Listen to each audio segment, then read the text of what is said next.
মুম্বাইয়ে প্রায় এক মাসের লম্বা সফরের মধ্য দিয়ে বরবাদ ছবির শুটিং ছাড়লেন ঢালিউড কিং শাকিব খান।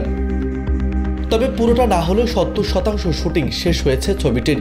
এরই মধ্যে সামাজিক মাধ্যমে গুঞ্জন উঠে ওপার বাংলার নায়িকা ইদিকা পাল শুটিং শিডিউল ফাঁসিয়েছেন, আর এ কারণেই নাকি আটকে আছে বরবাদের শুটিং। কিন্তু এ দাবির সঙ্গে কোনো মিল পাওয়া গেল না ছবির পরিচালক মেহেদী হাসান হৃদয়ের কথায়। গণমাধ্যমকে তিনি জানিয়েছেন, বরবাদ ছবিতে সাকিবের একটি ভিন্ন লুক আছে, সে লুক আনাটা বেশ সময় সাপেক্ষ, যে কারণে শুটিংয়ে গ্যাপ হচ্ছে।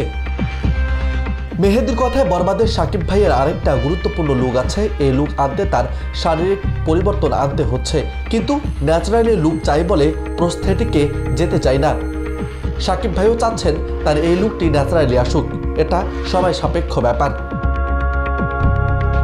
ইদিকা পাল শিডিউল ফাঁসিয়েছেন এই গুঞ্জনকে ভিত্তিহীন বলেও দাবি তার, এবং মেহেদী এও বলেন ৭০% শুটিংয়ে মুম্বাই থেকে যা চেয়েছি তাই তুলে এনেছি।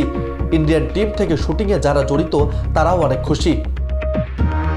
এর আগে সাকিবের সঙ্গে প্রিয়তমা সিনেমায় কাজ করেছিলেন ইদিকা পাল।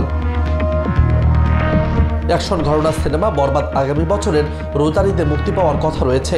মুম্বাইয়ের ইলেনা স্টুডিওতে চলছে ছবির শুটিং। বিনোদন বার্তা 24।